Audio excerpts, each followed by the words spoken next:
You're listening to the REITE Club podcast, where the focus is all about helping you grow your real estate investment portfolio and live the life you want to live.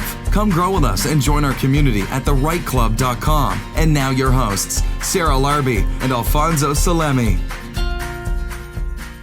Hey, REITE Club Nation, it is Sarah Larby and my co-host Alfonso Salemi, and we've got some really awesome things going on. Alfonso, before we start and talk about our guest and the awesomeness, how are you doing? I'm doing great, Sarah. You know what? It's 2020. We're, at this point, almost a full week into the new year, and some big things that are planned in the new year. Exciting from the REITE Club. The online community is just about to take off, and it's like, I think, do you remember when we went skydiving?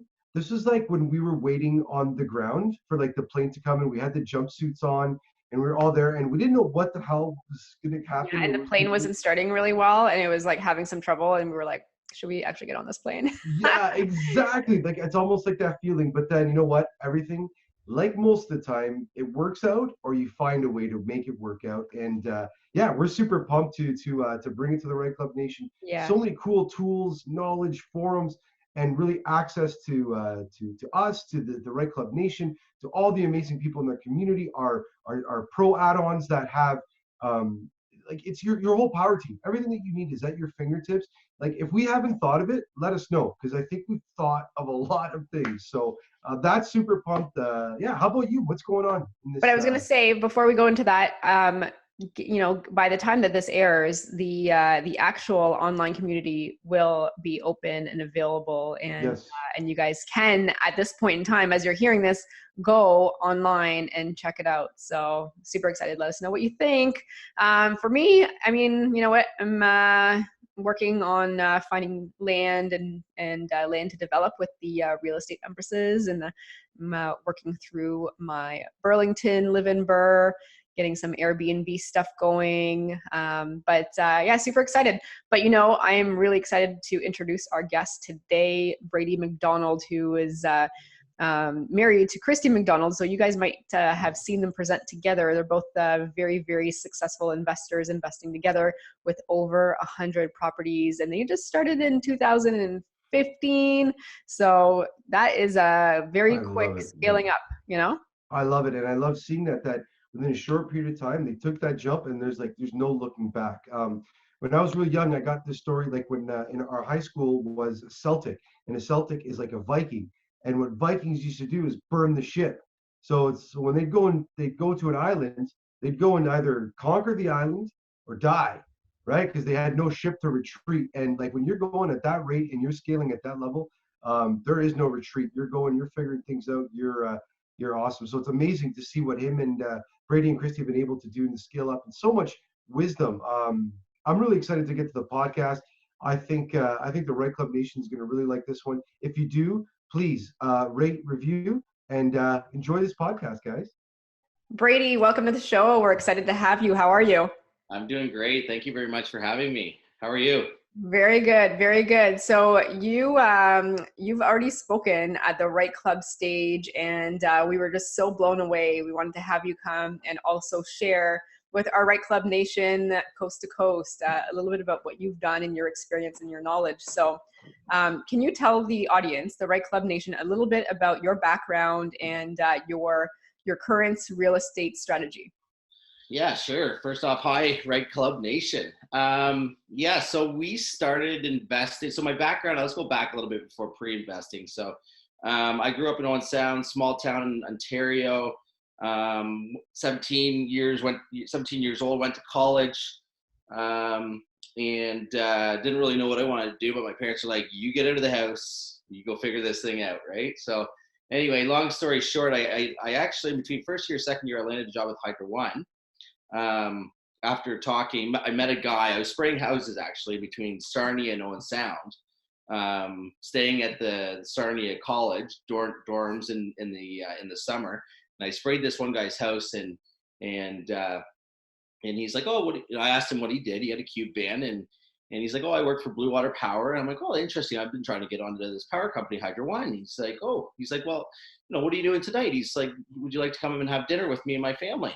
I'd be like, that's great. Like, I'm 18 years old at the time, right? And anyway, he photocopied my resume, sent it to everybody he knew, and 3 weeks later, I got a job with Hydro One.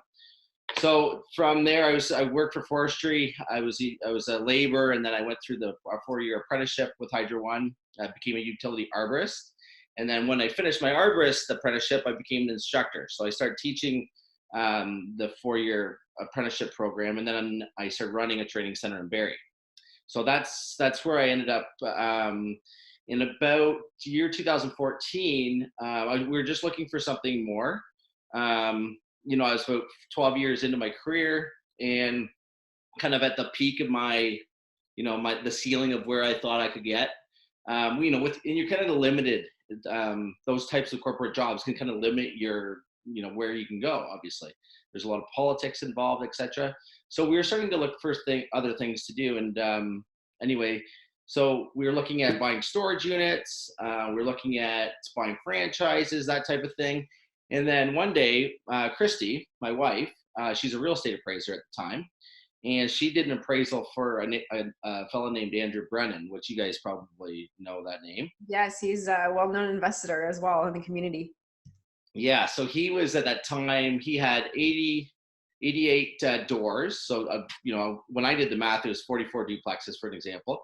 And Kristy's like, so, you know, started the conversation off, like, I recognize you, what do you do? And he's like, oh, this is what I do full time. She's like, oh, how many properties do you have? And he says, and she's like, oh, I'm blown away. She's like, my husband's going to love to talk to you. So she came out, told me, I'm like, I did the math. And I'm like, 44 properties, you know, valued at this equals this, how much cash flow, how much mortgage pay down, how much appreciation. It was just like a light bulb went off. Right. So we started our education road, spent about a year in 2014 educating ourselves. 2015, we were starting to take action. So we refinanced 2 properties, our primary residence, and Kristy and I had 2 other properties. And it was kind of by chance that we had, like, it was my primary residence before I met her, and then she actually had an income property. But we just ran it like a nonchalant thing. It was just, you know, they just had them. They just kind of were there. So we figured out, okay, we're going to refinance primary residence, refinance one of these properties. We came up with $150,000. And so, you know, we bought a house, we renovated it into a duplex, we refinanced it, and it was terrifying, absolutely terrifying, because really we didn't know what we were doing. At that point, there was no, like, you know, real second suite program. It was on the verge of that, right? So it was super scary, not a whole lot of comps and stuff to really determine after value. But anyway, so we got through, we got all of our renovation money back at refinance and a large portion of our down payment. We're like, okay, perfect, strategy picked. And then from there, we just kept on recycling the money with the exact same strategy: buy, convert to a second suite, refinance, rent, repeat. And you know, we scaled that up and to where I guess it's almost 4.5 years later, we've done about 100 properties, or over 100. We've purchased our 100th now. We did it. Amazing! Congratulations. That's awesome. Yeah, that's, you know what, that is so cool. That, and you know what, and I love how you are just like, you're so succinct with it. You just now, like, it's so easy to say, but you know, when you were working in Hydro One or working your way up through there, did you ever think that when you were up there cutting down trees, moving them out of the way for that, you thought, you know what, I got to worry about going to work tomorrow or I don't get paid, or the work the next day, right? And I want that, like, the REITE Club, you should really, like, let that soak in, because Brady now is sitting there confident, 100 properties, you know, laid back, very humble, but that ain't easy. Okay, so excuse my language, but that shit ain't easy, and it takes courage, and it takes that, right? It takes courage to do that. So maybe, like, I love the numbers, the refinance, how you're the technical stuff, but what was it that, like, maybe that, like, that intangible thing, or that said that I'm gonna go and do it? Well, what was it for you? For you? Well, initially, like, we were looking for something else, right? And like, I do have that drive. I have a hard time sitting still, regardless. So you know, I had that drive within me, and then that want, that goal, right? So having, you know, knowing where you want to be, or having that vision board, having that you know, ideal life in your mind, and knowing where you want to be, really helps you get there, right? So we in 2015, we actually created a dream board, and it had the big boat and the pool in the backyard. It had movie nights. It had you know, traveling, and it had giving back. It had all these different things, right? So when we started it, it was, it was kind of like you didn't really know where you're going. You just knew that it was a good thing. And now my goal is huge, but when we started, our goal was, originally our goal after we did the first one, our goal was to do one initially. Okay, we did that. Then it's like, okay, we know we can do this now. We just proved one property. Once you've done one, you prove to yourself you can do it, right? Okay, what's your next goal? So then we set our next goal at 12 properties. We thought we'd be done at that. We thought that would probably take 4 years, and ultimately, and then within a year and a quarter, we had 12. So I mean, I think goal setting is really important, and like just once you realize, if you can do one, you can do as many as you want, right? Yeah, absolutely. So just a question, because you've done this and you've done this really quickly. I mean, it's 4.5 years later and you've got 100 properties. You probably made mistakes along the way and learned stuff along the way and readapted your processes along the way. But, somebody that's listening and they're thinking, okay, well, you know what? I started in 2015 and I only have 2 or 3 properties. How did you really scale to that level? Like, how did you get that 12 in a year and a half? Was it JVs? Was it, tell us about that. Yeah, great question. So, we took that $150,000. We raised repeat. We scaled. We reused the money until we almost ran out. We got to 5 properties with that money. So the strategy really helped to get to that number of deals. Before we ran out of money, we started offering our services to joint venture partners. So exactly what you said. And ultimately, that's how we've gotten to where we are today, by partnering with people, right? And, making win-win situations, and, basically everybody can get to their goal faster, quicker, and easier. Okay. So joint venture partners is, by far, one of the huge aspects. So the other way we were able to really scale quickly was hiring people. So obviously we were working full-time jobs, Kristy and I, up until 2017. So for 2.5 years of our investing career, we were working full-time jobs. At that point, when I stopped working full-time, I believe we had about 30 properties in our portfolio. Now, we had sold a bunch, like just flips, duplex conversion flips. But there's no way we could have done that by ourselves, right? So, I like the saying that you can never do anything great alone, right? So there's one aspect, obviously, Kristy and I, we work well together, and so we can kind of divide and conquer. So that is really, I think, a big reason why we've been able to get to where we are. But also hiring people. So we've got a large staff now, but right from property number, so we had our first 2 properties, but property number 2, from when we started to actually make this a business, we hired a contractor, and the rule was that the contractor worked 40 hours a week on our jobs. So that, and then I was, on the weekends, I was doing, and every night I was there helping make sure the materials are there, and I was working every weekend. So that was the second intentional property. The third one, we actually hired my brother full time, and it was the scariest thing I've ever done. I mean, just like anything you do new, it's scary, right? But you just have to forge through it. You think it, and that as long as you have enough work, it's going to be okay, right? So we hired him, and then the next property, so he worked alongside another subcontractor, and then the next property we hired another person as a laborer, and ultimately that's really how we've been able to scale, is because we do all this stuff in house. But hiring and empowering people is a large part of our success, and the team we have is amazing. They're dedicated, and I mean all that type of thing helps. But those would be my my answer to that question. Yeah, amazing. I mean, we're big believers in teams as well. And, you're like, it's important to surround yourself with those experts that can guide you along the way. But, I want to take a moment, because you mentioned joint ventures, and I don't know if we really ever dug into it in any of our podcasts, but, there's pros and cons to joint ventures. And I'm just curious, like, how did you come up with the criteria of like who you want to work with and like your approach to them specifically? How did that all work out from the beginning? If you can walk us through that, that'd be great. Yeah, sure. So at the beginning, you don't really know exactly what we were doing, but I would say, okay, for the people that or maybe they've got a couple properties. They know that joint ventures is in their, and in their, whatever the word is, like in their future. In their future, yeah. The crystal ball. We will need OPM one day. You will need OPM. Yeah, if you're gonna need it, you're gonna want to know this stuff. So honestly, so this is kind of funny. So I literally just found my notes from before we started doing in joint ventures. And so what happened was like, okay, we got the strategy. We know we could do this. So it's like, okay, what I was able to do is Susan White Livermore. You guys know her. So she was love her. She's awesome. We actually have to have her on our podcast one day too, Alfonso. Yeah, she'd be great. 100%. 100%. Susan, if you're listening, get in touch.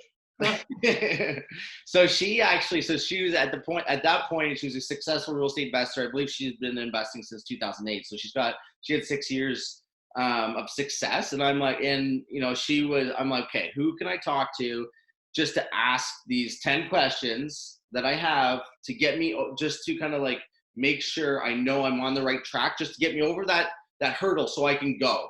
And otherwise, it's just like you're doing it. I feel like that would really plateau you and not let you forge forward without having key questions answered. So she was amazing. I took her out for lunch. I had my questions. She answered them all. I was like, clarity, bam, right? That's literally what I had, like, you read the books. I mean, it's not very complicated. We do 50-50 JVs where the money partner, our investors provide all the money for purchase. They provide all the money for renovations, and then they qualify for the mortgage independently. Okay. And they hold title solely. We do everything with a joint venture. We have two agreements. And we split everything 50-50. So cash flow is split 50-50. At the end of, we hold these properties for 5 years, or if we flip them, then any profits are split 50-50. The risk is split 50-50 as well. So our first investor actually found us on Twitter. Now, like, I didn't realize the importance of social media back then, and like not until the last year. Like, if there's anything I can say to anybody, if you want joint venture partners, you got to be on Facebook. Like, smear your stuff on Facebook, start talking, let people know what you're doing. But yeah, so he found us on Twitter, had a call, scared. I remember I was working at Hydro One. I was in a hotel somewhere where I was training, and I had this conversation with this guy, and he's just asking me all these questions. You're nervous as heck. You kind of half know what you're talking about. And at the end of the day, we set up a meeting. In Barrie, we did a property tour, which is the exact same thing we do today. I have initial phone calls. I meet up with them. We do, I basically train them. I sit together, whether it's in a coffee shop or do it on Zoom or whatever. And I teach them the basics, essentially. So what that does is it really knocks down their barriers, right? It gets their education up to a point where they understand the risks. They understand that what you're talking about. And they understand the types of deals that you're going to take them to or that they might see. And then after that, and they still want to move forward, then I would take them through a property or a bunch of properties. As many, So, and you've worked with a lot of joint venture partners, and all different types of personalities and upbringings and different walks of life, really, that you're dealing with. So maybe, like, through your experience of the different investors that you've worked with, or even just different scenarios of types of properties or types of investments, like, for those people that have never worked with a JV, or someone that's done a lot, what's one thing that you absolutely should do and one thing that you absolutely shouldn't do with a JV partner? And I'll let you pick which one you want to start.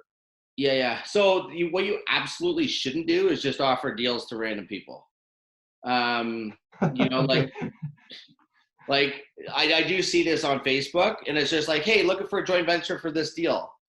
Like, I personally think that's the wrong way to go about it, because I'm not. So what the thing you absolutely need to do is you need to get to know somebody, like, personally. You need to understand whether or not, like, Alfonso and I are going to get along. Alfonso and I are going to be able to agree, disagree, solve problems. And you can't do that without, like, being around each other a bit, right? Like having conversations, digging a little deeper, because at the end of the day, if you get into a deal, and no deal goes perfectly. It's as the pro forma says. I mean, sometimes they are better, but like there's a high risk that everything isn't exact. For an example, a tenant, maybe it goes perfect for say a renovation and refi, and then all of a sudden a tenant stops paying, and there is a loss, right? That you both have to offset. Well, if that person isn't going to react well to that, and they're going to lose their crap or start like distrusting you and acting weird, well, those are things that you can really determine normally before you get into an agreement. So that is the biggest thing. I think that one thing you wouldn't do is just offer deals to anybody before knowing them. And the one I 100% would do is try to get to know them as best you can prior to even offering them a deal. Yeah. And it's funny, we joke around and, talking, at REITE Club events or with different investors that your JV partner, you're essentially, whatever term that you're signing on that contract, that like you are kind of like marrying them, or that's a bond, right? So you need to have that like long-term view of, okay, it's not just about getting to close, right? It's about, okay, what is the long-term plan of this project, of this relationship? Are we going to do multiple down the road? And it's building that trust right from the beginning, and knowing each other's character is so important, and understanding different things where, sometimes strengths and weaknesses. Obviously, the financing is a big part, right? But also, I love how you said that you're educating them as well along the way, right? Because a lot of people, oh, you're just trying to sell me this deal. Well, no, it's like we see it, we have the lens, or we have like that vision to see that goal through, because you have done it. Now it's showing them, like you can't show them right off the bat all the goodness. You got to step by step to get there, the same way all of us all started there, right? Yeah, exactly. Yeah, that's a great point. Are you signing like any letters of intent or anything like that before you go and look for a deal for that JV? So I do have a letter of intent. We've never actually signed it. So normally what we do is, I wouldn't recommend this for most people, but what we've done is, because we've always had, let's go back to the first 5 properties. We had enough money after those first 5 to do, and always had enough to do another one. So always had enough money to close on the next one. So what I've always done is negotiate the deal, remove all the conditions, do the home inspection, and then I offer it to an investor. So in my mind, this is, this would probably impose risk on some people for sure. So I wouldn't recommend doing this if you can't close on it personally. But what it does is it does give a vote of confidence that regardless of whether I find an investor or not, it's a good deal for me. So if it's a good deal for me, it's a good deal for my investor. Yeah, absolutely. That's a good point. So, and the other thing I want to mention, and I know Alfonso probably has some questions too, because this is really quite interesting. You mentioned that there's 2 contracts, right? Because they're on title, and then there's a separate contract. What are you signing, for those that are wondering? What are these 2 contracts? Yeah, good question. So I don't know everybody does this, but so we have 2 joint venture agreements. One is one that you'd likely see from a lawyer. So it's like the 7-page document. It's lawyer talk, right? So if I die, what happens? If you die, what happens? If we disagree, what happens? Like how does this thing get sold? Talks about taxes and all the legal stuff, right? And then in that agreement, it says that we will agree to forget exactly the clause, but it's something to do with management responsibilities or something from time to time in writing. So what we do is we do a side agreement, and the side agreement is I write it just like in a piece of paper, and it's in layman's terms, and it basically says that party A agrees with party B the following terms: that cash flow would be split quarterly. That the intent of the property is to buy it as a single family home, convert it to a duplex, triplex, or whatever, or flip it. If we're going to assume like a 3% maintenance or 3% vacancy, 5% maintenance, those things are clearly identified in that document. So it's more like particulars to that specific deal, where the big agreement, the way we've got it set up, is that as long as the intent of the property is the same, so like if our strategy was only to flip, and one of our investors had 3 deals with us, then that main agreement from the lawyer would be good for all 3. And then what we would do is do a separate side agreement for each particular deal, because you may agree or you may negotiate certain particulars. Like if the cash flow is really high, then maybe it does make sense. Like maybe it's a larger building, maybe a 5-plex or something like that, and the cash flow is high. Well, it may make sense to split the cash flow monthly, right? Yeah. Now, are they all like more passive investors? Yeah. So, I mean, so whether or not we flip is kind of determined by what what we intend to do, and also it's dependent on the confidence of investors at the time. There was times, for example, right now we're holding everything. Last year we probably held three quarters, sold a bunch. In 2018, no, 2000, so yeah, 2018. 2017 when it crashed, or when it flattened out, we sold a lot, right? There was, just because the investors didn't want to hold, like they were kind of fearful. So I mean, you kind of have to play depending on the market, right? And then it also depends on your personal cash flow, and your goals. So at the end, but before we enter into a joint venture, I basically determine the terms of, like, if I'm going to buy and hold this one, or if I'm going to flip it, and then I offer it to somebody. Yeah, and it sounds like you have those exit strategies kind of in place that, you can't predict everything. Nobody has that crystal ball. But if in certain situations or likely situations occur, then you have, okay, this is option A, option B, option C, and nobody and no investor that I've met in any type of investing, real estate or otherwise, right? Or you're going to look to lose money, right? So you're trying to find how you're mitigating that risk, and what the way you buy the property, right, and how you handle that kind of stuff. So maybe talk to a couple of things about some exit strategies, or everybody, that proverbial that the sky falls type of stuff, right? Yeah, yeah, exactly. What else could I say with that? I was gonna say something, I can't remember though. So here's a question. What if somebody, for example, wants to hold after your 5 to 7 year term? Like, do you guys have something where you discuss it and you say, okay, we're going to keep holding for longer? Or do you have a point where you refinance and then your investor gets his down payment back and then you guys hold, like, wait, is there ever a strategy where it's reversed? So rather than saying we're going to sell, rather than doing that, we're going to keep it longer because your investor wants to stay in the deal? Yeah. So it's totally, at the end of the 5 years, all we're asking in the agreement is to show intent that we're going to hold it for 5 years. Okay. So that it strictly says that we intend to do this.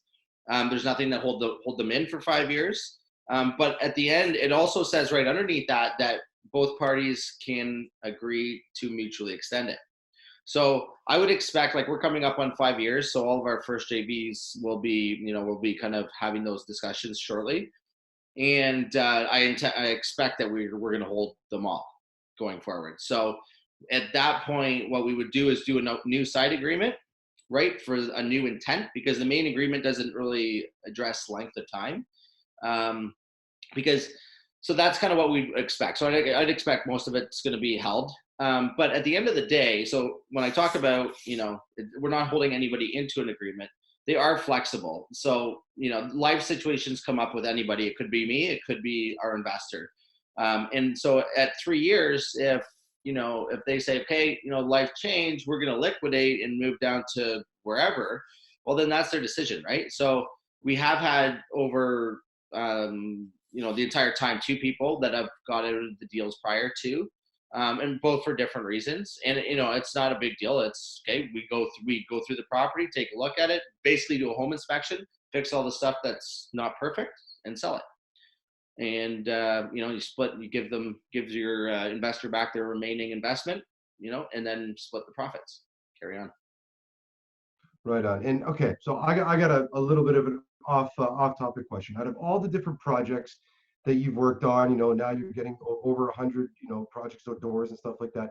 Which one was your, like, just favorite one that sticks out, or is there one that kind of sticks out to say, man, if I could have more, like, 1, 2, 3 Street, I would do those, and why?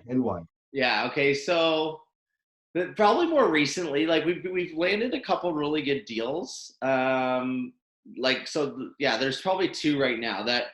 So, and I can't believe it's happened now, considering the price points and stuff that properties are at. But so we recently bought a abandoned house for $272,000, and then actually right around the corner, at the exact same time, we bought a hoarder's house for $290,000. So these properties. This is in Owen Sound. This is in Barrie. In Barrie, okay. Yeah, so we invest in Barrie primarily, and then also we're active right now in Orillia. But yeah, so this is in Barrie. And so, I mean, this place literally going in with masks because it's like abandoned. There's no power. We learned after it closed that there's no power. Like mold and water, like there's just all the rains going right into the basement, and the basement was full of stuff right to the roof. So that house, we ended up doing $134,000 renovation on it, refinance it, got all of our money back, like basically broke even, perfect. So I mean, at the end of the day, if you could have more of those, that would be, ideal. Yeah. And broke even perfect, you mean you're getting your down payment plus all your reno and holding costs. Just if there's anybody that's wondering, what does break even mean? I don't want to do it for nothing, but literally that means that you have none of your own money left in the deal. So it'd be like a perfect burr, which they don't always happen. Yeah, they don't have them very often. I mean, yeah, I do see some people, it's like, well, this is what I'm looking for. I'm like, that's a unicorn. It doesn't happen very often. We out of the 100, I can tell you right now, we've probably done it maybe 6 or 7 times. So that's a very low ratio. Often they require a second refinance after a year or two. That helps for sure. Yeah. And that's I think the other important thing to remember too is if you look at even real estate investing like as a baseball season or a baseball game, if you're going up there to try to hit a home run every single time, I think that the motto is you're going to strike out more often than hit a home run, right? So if you're just trying to hit those those solid investments where you see that they're in solid areas, you've done it before, you have the comps and it backs it up, it's going to get you there. It's just that patience to get you through there. Like Sarah said, like a second refinance in the future, right? Where you had to wait for that, but again, same result at the end, you have all your money out, right? Yeah, for sure. And honestly, like now that I'm thinking about this a little bit more, like, I mean, those at this now, like after these, we've done so many deals, you kind of get a little bit numb to it. But like when I actually look back, and the ones that I'd be most proud of would be the first few that were the most difficult, and they're the most difficult because you haven't done it, right? You're learning along the way. You're doing renovations. You're dealing with inspectors. There's expectations that they have, and you likely don't know them all, and the processes are new and they're scary. And it's like that learning curve at those first few properties, getting through those successfully, learning the lessons. Those are honestly probably the ones I'm most proud of. And those are also the time where you're implementing your systems in your business. At least we were hiring staff. Like that is such a strong learning curve. And I mean, for anybody to pick away at getting through those first few deals, like your first one's going to be the hardest. Second one's going to get easier. By the third one, it'll be like, you'll figure out that you've got it. Yeah, absolutely. And then they kind of like become boring over time in the nicest possible way. Exactly. So, you know what? And I want to thank you, Brady, because I'm in the midst of kind of doing my own like first personal burr, and you can ask Sarah and a bunch of friends that we've been talking about, and I've been going back and forth. Like with the rent to owns, like you said, numb is the perfect word for it, because I'm just like, yeah, no problem. I understand that. Yeah. Now that I'm going through that myself and looking at drawings and rental costs and timelines and inspectors, and I'm like, oh my God, right? And I'm getting that like stomach ache feeling, right? Yeah.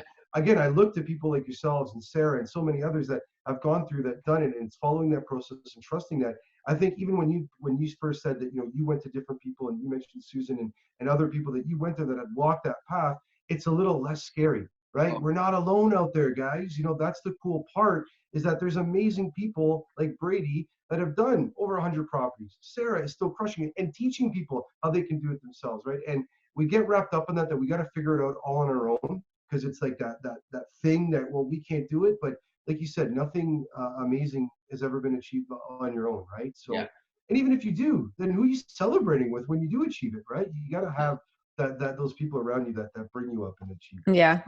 So thank you so much for sharing that and that story. Like, it's true, because you do forget that after a while. Yeah.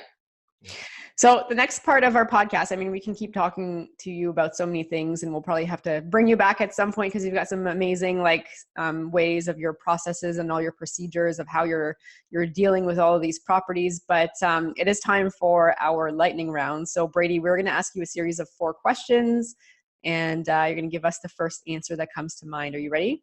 Okay. All right. Question number 1, Brady, what is the best advice that you've ever received from another investor or at a networking event?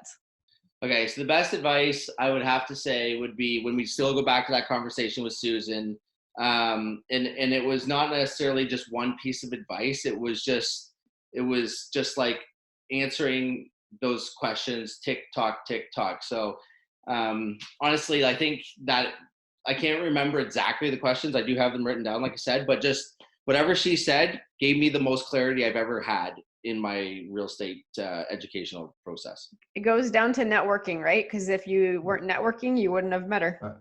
Yeah. Yeah, absolutely. All right. So question number 2, the lightning round. What is your favorite real estate investing resource? Favorite real estate investing resource? Networking. And right now, I would say Facebook groups. The REITE Club is honestly solid, right? If like those like your guys' groups, I'm not saying this just because I'm on your podcast, but like you guys have, the day that we were there speaking, how many different people did you have at that speaking, and how many different opinions and viewpoints and stuff? Like that is invaluable when it's 20 minutes, bam, bam, bam, bam, you're getting full of knowledge. But honestly, the networking is key. So I think the networking is the most important. Having that ability to, you create, if I meet Alfonso at some event, right, and I'm in a problem, I know something that I need to, about rent to owns, who am I going to go to, right? Absolutely.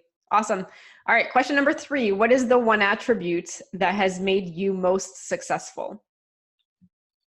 Probably this probably my answer would change depending on, just my stage and like what I've recently heard and learned. But honestly, I think it's my ability to always think I'm going to win. Like my mindset, if I'm going to do it, I feel like I'm going to win. And otherwise, and that's what makes you give 110% because you're going to win. Like, why wouldn't you give 110%? If I was going to go play, I don't know, squash or something, I know I'm not going to win, right? It's just going to be fun for me whacking this ball around. Bad example maybe, but honestly, if I think I'm going to win, I'm going to give 110%. If I'm going to give 110%, I'm going to win. And that's it. And that belief, it's having that belief that you can do it to get anything done. So, yeah. All right. Last question of the lightning round. So we're recording this, it's a Monday night, but our question in the lightning round, on a Sunday morning, what are you doing? Sunday morning, what am I doing? Working. So what I do every morning, just because if I get up early, then I don't get in trouble for working. So as long as Kristy's still in bed, it's okay. So that's what I do. Wake up, have my coffee, and just like you're always working towards something. So that 2 or 3 things that you can check off your list, every day gets you closer to your goal. So that's honestly what I'm doing every morning is grab my coffee. I don't care what day of the week it is, because honestly, it's at this point it's fun. It's not a job to me. Anything I can do today is going to help tomorrow and help me 5 and 10 and 15 years from now. So I'll do that until my daughter wakes up, and then we start our Sunday. All right, very cool. So Brady, if our listeners, our REITE Club Nation wants to reach out and know more, where can they go? Okay, so we actually just started a Facebook group. So that is going to be one of our main sources to get a hold of me if you want to and pick my brain a little bit more. So we've just started this. It's the Nail and Scale Multi-Unit Real Estate Investors Facebook group. So that's probably the best place. So we just launched this. It's free, and it's all about creating a community where there's going to be investors in this community that can answer the questions that you have that have already been there, done it, right? It's a motivational free group. So yeah, that would be probably the best place. Otherwise, personally, you can email me, Brady, BRADY @bkrei.ca. My cell phone number, if you want that, 705-795-1140. Yeah, that's how to get a hold of me. That's awesome, guys. And any other last words of advice or anything that you want to say to the REITE Club Nation? Yeah, honestly, I think it's just the biggest tip I could have would lead to, what I said about Sunday. If you it's all about goals, right? You have your goals, create your vision, and then you go backwards from your goals and figure out, okay, what little thing can I do today to get me closer to my goal? If it's literally reading 1 chapter in a book or listening to a quarter of a podcast, do that. It takes 15 minutes. You can do 15 minutes every day, and it's going to get you closer to where you want to be. That's it. 15 minutes a day. You get to your goals. Awesome. Well, Nice, Brady, thank you nice. so much for being on our podcast and sharing your insights and your knowledge. It was great having you. Thank you. Okay, well, thank you very much for having me. I appreciate that. Awesome. Thanks, Brady. Okay, thanks, Alfonso. Wow, Brady is just like full of energy, loves what he does, wakes up early, not to wake up his wife and kids so that he can work more and doesn't get in trouble for working. That was a really cool interview, Sarah. What did you like? What did you take away from that? Yeah, I really like we got to dig in a little bit into the JV and how the agreements are put together on his end. And, it's some great insight. I mean, and every single podcast is just like little tidbits more of information. And Right Club Nation, if you're listening to these podcasts and you haven't listened to all of them, go back, because every single person on the show has brought some really great insights and information. And so has Brady. And I think they're just doing amazing. Like, we're going to have them come on our at our stage at some point, and Kristy as well. And I think at the end of the day, they're just humble, accessible people that you can ask questions and they're able to share answers. And guys, hop on that Facebook group. It looks awesome. Absolutely. The man gave out his cell phone number, guys. Like, listen, like, that's amazing. Make sure rewind that, listen to that again. And like, that's, again, well, I would talk about this all the time. Like, I think why, yourself, Sarah, me, Daniel, Laurel, why this REITE Club really, where the roots, like the roots of why this started was just to help more people. If we can help one person just get closer to their goal, by telling a story, by hearing a story, by saying, I didn't know anything. I had 10 questions. I went for lunch. I answered these questions and checked it off. Maybe you have 100, but find 10 people then to ask 10 questions each, or 100, one question each. At the REITE Club, you should be able to find more than 100 people for sure. So, and on the online community, you'll be able to find that too. That's what it is. It's that support to get you to that next step, whatever that is for you, whatever that goal is. We're not by ourselves. You don't have to do this. I think that's what he talked about as well, is you have to have that team. You have to have those people in different parts and different times, right? Like, you don't need a painter when you're digging the foundation of a house, but eventually you will need the painter. So don't talk to painters if you're building it, So it's like putting all those parts together. And I get really inspired, and I really love doing this, Sarah. I can't thank you enough. Like, it's coming on. I feel like you say that all the time. You're cool now. You don't have to. I'm just kidding. No, the constant energy and the inspiration that it gives me in my own business, in my day-to-day life, seeing just, like you said, normal, humble, amazing people just doing amazing things. And I got to keep doing this for years and years and interviewing amazing people, and then it inspires us to do amazing things. That's it. Amazing. Well, on that note, guys, thank you, REITE Club Nation, for being amazing. And until next week, come and grow with us. Bye, guys. Thanks for listening to the REITE Club podcast and joining our community of real estate investors online at thereiteclub.com, where the focus is about helping you grow. We look forward to seeing you again next week. Thanks from your hosts, Sarah Larby and Alfonso Salemi.